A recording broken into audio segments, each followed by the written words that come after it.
You know, our many African leaders, and not all of them, I can isolate a few African leaders who are switched on. President John Joseph Pombe Magufuli knows what he wants, and he has cancelled contracts with Chinese and said anybody who enters into a contract of this nature must be a fool or a madman. That is a sensible African leader. President Paul Kagame of Rwanda has also done the same thing. The appetite that China has for natural resources is informed by the reality of China at home. They have a population of 1.4 billion. That population must be fed. The Chinese leaders have decided that they want to make China the factory of the world. And they have an insatiable appetite for African natural resources. They have appetite for copper. They have appetite for coltan. They have appetite for uranium. They have appetite for diamond. They have appetite for timber.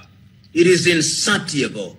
They are gluttonous, and it is our duty to checkmate them before they consume us. If we don't, in the next 20 years, our new colonizer, in a very subtle way, will be China. But how then do we ensure that we have a win-to-win situation when dealing with China? Two things. Zambia, your country, is a member of SADC. And SADC is a regional body comprising 14 countries. In East Africa, we have the East African Community. In West Africa, we have the ECOWAS. In Central Africa, we have the Central African Community. And in the North, we have the Maghreb. When we deal with China, we must negotiate regionally. And beyond that, we must negotiate continentally. And you remember that there is the Africa Continental Free Trade Area, which ought to have taken effect on the first day of July, but for COVID. And is going to take effect from the month of January 2021. When we negotiate with China, let us negotiate regionally or continentally, because in that way we are strong. You imagine Deng Xiaoping negotiating with the Prime Minister of Lesotho, which is 10 times smaller than Beijing. There is no negotiation there. It is simply manipulation. But if you negotiate in the context of SADC, then you are negotiating as a strong team with a population of nearly 300 million. And that is a big market, bigger than the market of the United States of America. If you are negotiating with an ECOWAS, you have a population of nearly 400 million. You are negotiating in East Africa. You have a population of another nearly 300 million. You are negotiating with the Maghreb, another 200 million.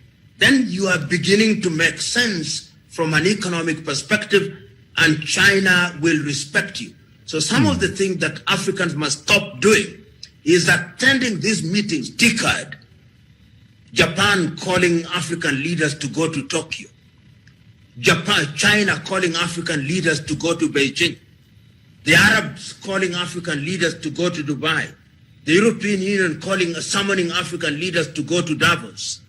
The time has come. We have been summoned for too long. The time has come that we must be met on our own terms. Yeah. Well, to me, that requires the solutions, men and women of resolve. Yeah. Well, to me, the solutions you've given, Prof, don't seem to be very technical. I feel this is information that is even at the fingertips of our African leaders. What or why do you think we have not taken that particular stance so that our negotiations, can have a win-to-win situation? There is nothing technical about what I've said. If you look at the constitutive documents of the East African Community Treaty of 1999, you look at the ECOWAS treaty, and only 2 weeks, in fact, a few days ago, the ECOWAS met in Niamey, in Niger, and President Nana Dankwa Akufo-Addo was elected as the chairman. There is nothing technical. These are actually in the constitutive documents. If you go to SADC, you'll find it is in the constitutive documents. If you go to the African Union, it's in the constitutive documents. You go to the African Charter, or rather African Continental Free Trade Area, it is there. And if you go a little further in the Lagos Plan of Action of 1980, it is there. If you go to the Lomé Convention of 1975, it is there. If you go to the Cotonou Convention of 2000, it's there. All these things are there. What we lack are men and women of resolve and vision. Men and women who are capable of identifying and prioritizing what is in the best interest of Africa. And we also have you people in the media. You are also part of the African problem. Because you are trained to think in a manner that is Eurocentric, sometimes the questions you ask are also not helping anybody. They are self-serving. They are meant to catch what I call sound bites, and you don't go into the depths. So the African media is also part of the African problem. The African population is also part of the African problem because of ignorance. So you, the media, must wake up, because you are consuming news that is manufactured by Reuters, news that is manufactured by Xinhua, news that is manufactured by AFP. There is no thinking in the African media.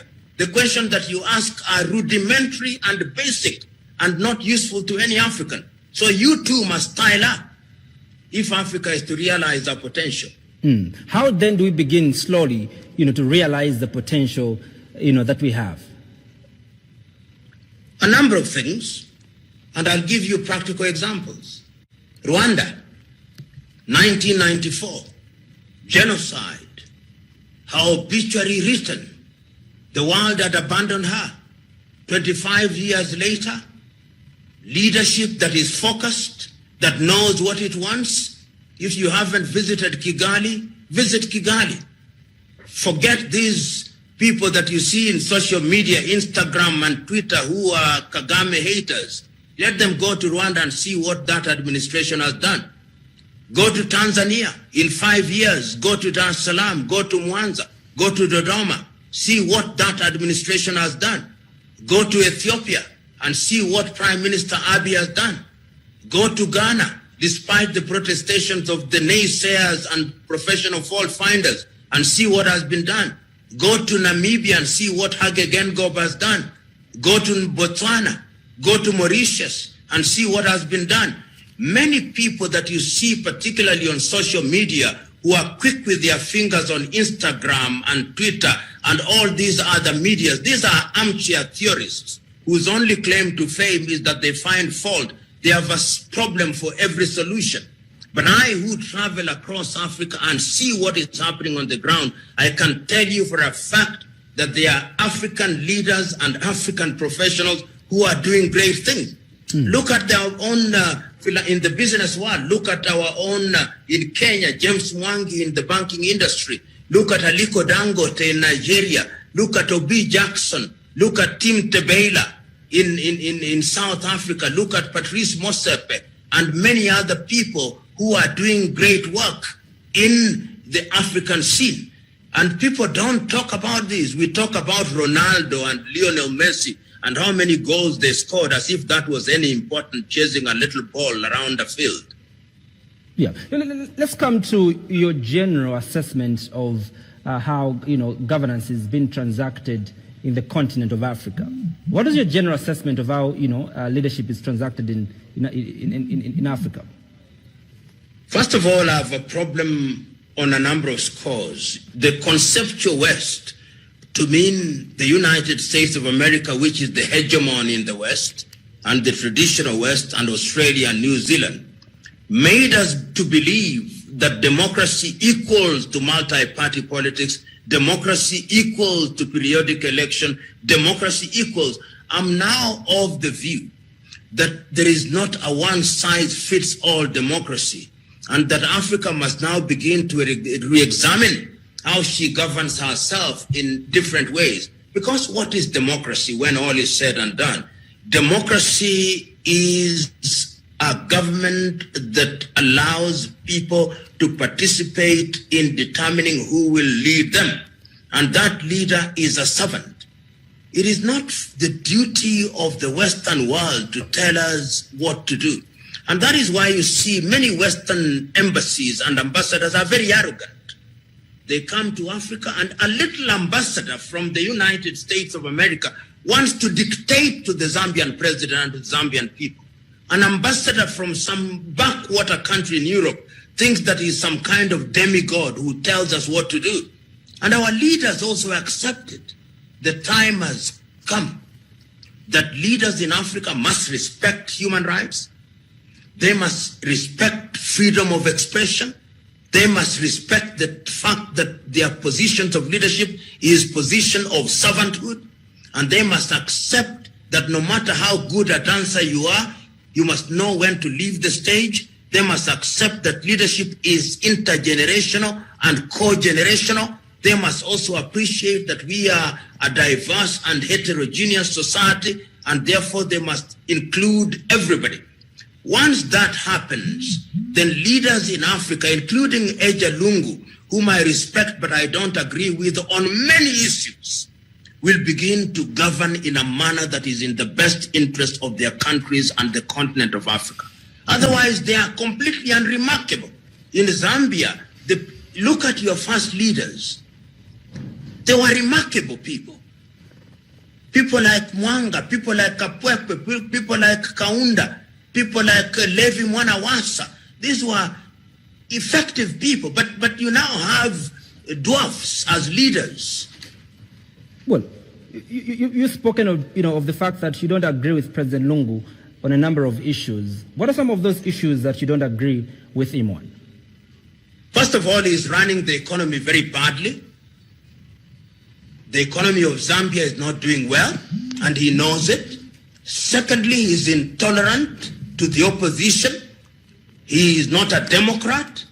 And thirdly, he's a demagogue who doesn't believe in issues. And fourthly, he's paranoid. And when you have that combination, that cocktail of characteristics, the net effect is that you can't serve your country well. I look to the day, personally, because he denied me entry into Zambia, I look to the day when he'll invite me to Zambia and tell me what he thinks. I remember in Malawi, I had criticized President Professor Patrick Wamutharika, but he invited me to Malawi in Lilongwe, and I sat with him at the State House, and I told him why I disagreed with him. And ultimately, my point of disagreement is what caused his removal by President Chakwera. Because I told him, President, you cannot run a country where you are saying that you cannot deal with corruption. And he told me, but I'm just one person. I said, but you are the president. You want us to praise you when things are happening well. But when things are not happening well, you want us to forget it? President Lungu, who is a lawyer like me, who went to law school and went through a course in human rights, a course in jurisprudence, is so intolerant that when at one time Hakainde Hichilema was charged with a traffic offense of blocking him, he said it was treasonable. Is that a lawyer who can say that a traffic offense is treason? You can see why I fault President Lungu. Yeah, well, you sound so bitter. No, I'm not. I don't. I'm passionate. You must distinguish passion and bitterness. Do you have anything personal? Why should I be bitter? I'm not a citizen of Zambia. I survive in Kenya. If I'm not invited, I'm simply, you must be in a position. That is the problem with you journalists. The inability to distinguish between passion and bitterness. And that is a very typical African journalist speaking to me now. Yeah, you've spoken about one issue really that is very critical. You spoke about corruption. Now we do know for a fact that the corruption